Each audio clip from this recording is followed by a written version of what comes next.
हाँ दोस्तों, फिर एक बार आपके सामने हाजिर हूँ मैं, Gopal Raghav, national news India पर। महाराष्ट्र की राजनीति और बिहार की राजनीति का इस वक्त रण मैदान सजा हुआ है। वहाँ पर रोज कुछ ना कुछ नया होता रहता है।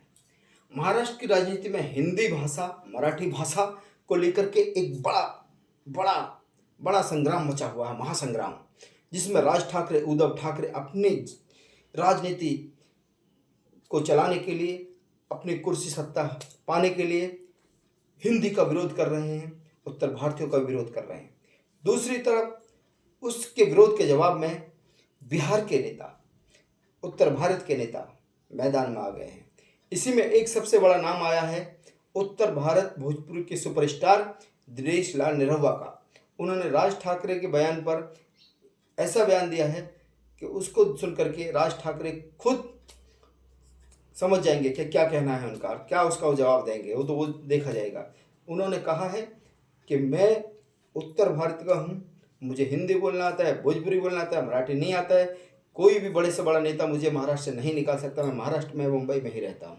ये उनका खुला चैलेंज है राज ठाकरे और उद्धव ठाकरे को। तो देखते हैं इसकी प्रतिक्रिया क्या होगी। दूसरी न्यूज़ है कुमार विश्वास, जो बहुत बड़े कवि हैं, काव्य हैं और बहुत बड़े आजकल प्रवक्ता हैं, वाचक हैं। उन्होंने भी कहा है कि मुझे तुकाराम की भाषा से प्यार है, लेकिन इसका मतलब ये नहीं कि हिंदी से नफरत है। हिंदी अपनी जगह, मराठी अपनी जगह, दोनों भाषा का सम्मान है। लेकिन ज़बरदस्ती किसी से हिंदी बुलवाना या ज़बरदस्ती किसी से मराठी बुलवाना, ये भी दोनों भाषाओं का अपमान है और इंसान का भी अपमान है। तो ये उनका कहना है कि तुकाराम की भाषा का सम्मान सब करते हैं, क्योंकि तुकाराम महाराष्ट्र की मराठी भाषा के एक बहुत बड़ा नाम है। तो उनको लेकर के उन्होंने ये एग्जाम्पल दे करके कुमार विश्वास का बयान भी आपको सुनवाते हैं। दूसरा हम आपको सुनवाते हैं बिहार में बागेश्वर बाबा, यानी कि बागेश्वर धाम बाबा, उनका भी एक कार्यक्रम था। उन्होंने उसमें अपने हिंदू राष्ट्र और हिंदुओं को एकता करने के लिए दहाड़ा और राजनीति में ना फंसने के लिए लोगों से अपील की और खुद भी राजनीति में नहीं आएंगे, ये भी कहा।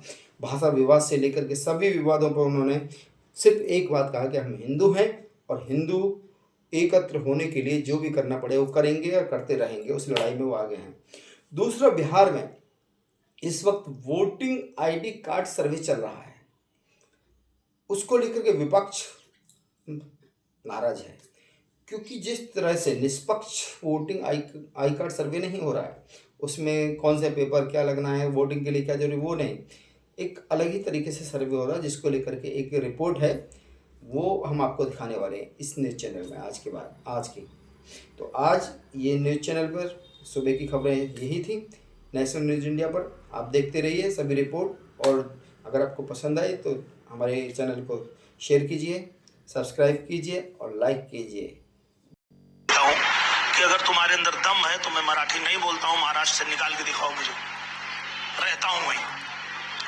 तो ये गंदी राजनीति नहीं करनी चाहिए, मेरा ये कहना है।